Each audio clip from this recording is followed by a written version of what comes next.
বাঁধভাঙা উচ্ছ্বাসের মধ্য দিয়ে নির্বাচনী প্রচার সারলেন বনগাঁ লোকসভা কেন্দ্রের তৃণমূল কংগ্রেসের প্রার্থী বিশ্বজিৎ দাস। 24শে এপ্রিল সকাল থেকে উৎসবমুখর পরিবেশে স্বরূপনগর সাংগঠনিক পশ্চিম ব্লকে অর্থাৎ তেপুল মির্জাপুর জিপি এলাকা, সগুনা জিপি এলাকা সহ চারঘাট এলাকায় নির্বাচনী প্রচার সারলেন বনগাঁ লোকসভা কেন্দ্রের তৃণমূল কংগ্রেসের প্রার্থী বিশ্বজিৎ দাস।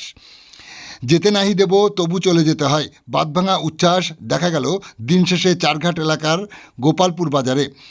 এ সময় প্রার্থীর সাথে হুডখোলা জিপে ছিলেন স্বরূপনগর পঞ্চায়েত সমিতির বিদ্যুৎ দপ্তরের কর্মদক্ষ সুস্মিতা মণ্ডল, বনগাঁ সাংগঠনিক জেলা মহিলা তৃণমূল কংগ্রেসের সহসভানেত্রী সঙ্গীতা করকুণ্ডু, চারঘাট জিপির প্রধান টুম্পা সর্দার সহ কয়েক হাজার কর্মী সমর্থক। আপনারা দেখছেন সেই সময়ে ধারণকৃত ভিডিও চিত্র আজকের স্বরূপনগরের ক্যামেরায়। গোপালপুর বাজার হয়ে তিনি রামচন্দ্রপুর বাজারে একটি নির্বাচনী পথসভায় অংশগ্রহণ করার জন্য রওনা দেন। আমাদের সাথে থাকুন আর সেই বিশেষ মুহূর্তে ধারণকৃত ভিডিও দেখতে চোখ রাখুন।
বলবেন না কিছু।